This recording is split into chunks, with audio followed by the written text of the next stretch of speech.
Welcome to SIP Talk. Hello everyone, we are the Monthly Affair and welcome back to SIP Talk. I'm Alice. And I'm Kali.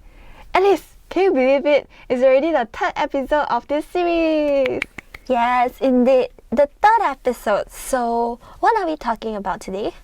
So today we are talking about a common yet underdiagnosed menstrual disorder that we've mentioned before on our Instagram at the Monthly Affair. An underdiagnosed menstrual disorder?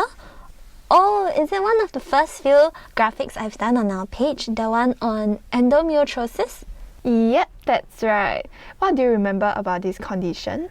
I know that it's a condition where the womb lining responsible for menstruation is found outside of the womb, like on the fallopian tubes or ovaries. And when it's left untreated, may affect fertility and cause emotional distress. I've also heard that it's rather painful. That's right. Painful cramp is actually one of the common symptoms, and other common symptoms could include heavy or irregular menstruation. Do you have any friends that have this condition? Yes, in fact, I'm so grateful to have friends who are open to share their experiences.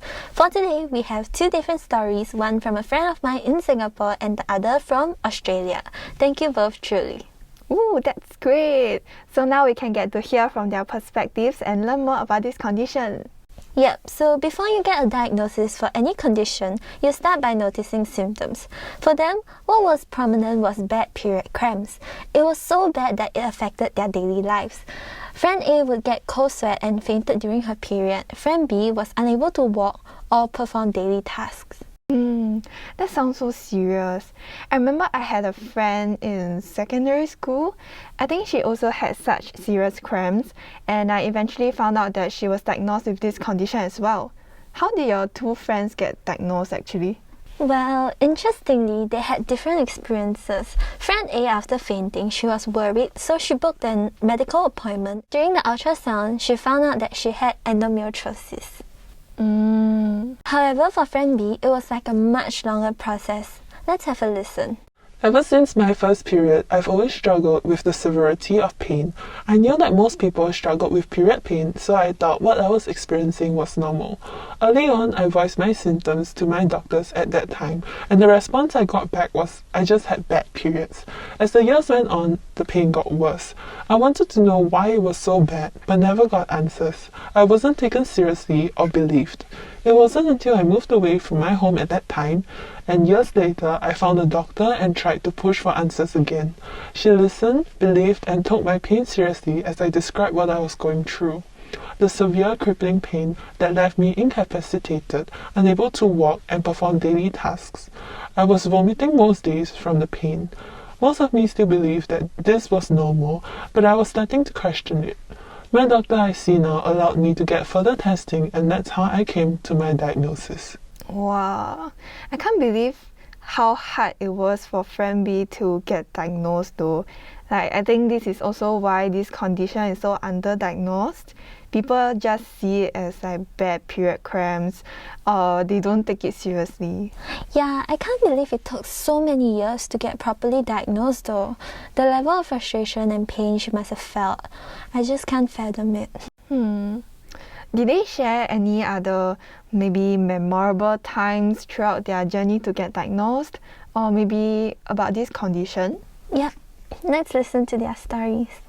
There was once I was in Bangkok at Chatuchak, and my period came, so I started to get cramps. It was the worst place to get cramps because Chatuchak was hot and crowded, which made it really uncomfortable for me. Plus, it was a lot of walking around to see the different shops. We were done and crossing the road to a mall nearby, but I suddenly felt like I was going to faint. Thankfully, I made it to the mall and sat down. My mother went to the nearest convenience store that had Panadol that was about 20 minutes away to help me feel better so that we could walk to the mall that had the food places we wanted to visit for lunch. After taking the Panadol, I thought I would be fine, and so we walked to the other mall.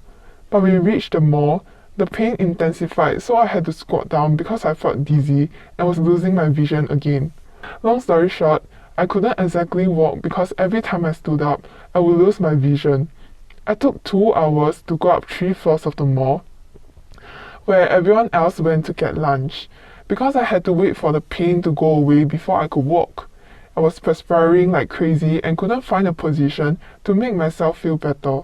So I was crouching and closing my eyes on the random chair by the corner of the shops. It was embarrassing, but I couldn't help the pain I was feeling. The mall security came and asked my mother if I needed to go to the hospital or something because I've been sitting on the chair for a long time. After a while, I managed to gather some strength and walked to the food court, had some food before the pain slowly disappeared. Then I realized how good it feels to feel normal. Whoa, just thinking about it makes me feel really scared. Imagine being in another country and facing such a situation. I don't think I'll be able to handle it. I guess it's a good thing that she was with her parents. Then how about friend B? Did she share anything? Friend B recalled the times where she dreaded her period because she knew that she would experience immense pain and sickness. What was memorable though was the day she was finally taken seriously. She felt validated and felt like she wasn't crazy. I can understand why she would think it's unforgettable. After all, she spent such a long time to find the answers. Yep. Currently, friend B is still undergoing tests and options to see what kind of treatment will be best for her, while friend A is taking pills that help to reduce heavy flow. Yeah, I heard that there are actually a lot of different treatments. So seeing a doctor to find the best treatment suitable for the person itself is very important. Yeah, I agree. Actually, the other day as I was scrolling through TikTok, I came across a video where the cat was helping like the owner with her pain. And after digging around, I found that she actually had endometriosis as well. So I find it quite cool how sometimes animals can provide comfort to the owners. Yeah. So before we end, let's listen to what friend A and B have to say. There isn't just one thing I wish people would understand about the condition. I wish people would understand how severe and incapacitating the pain really is. It is draining, crippling, and immobilizing.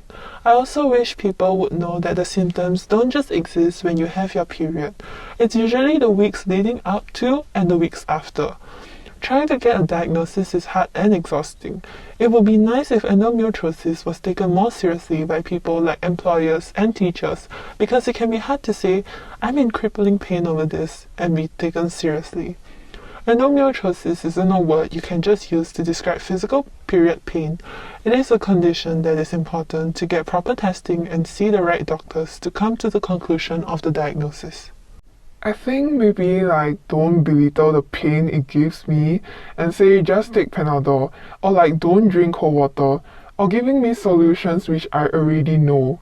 Also, because cramps are perceived to be normal for girls, so it always seems like every girl goes through it. Don't make yours like a big deal.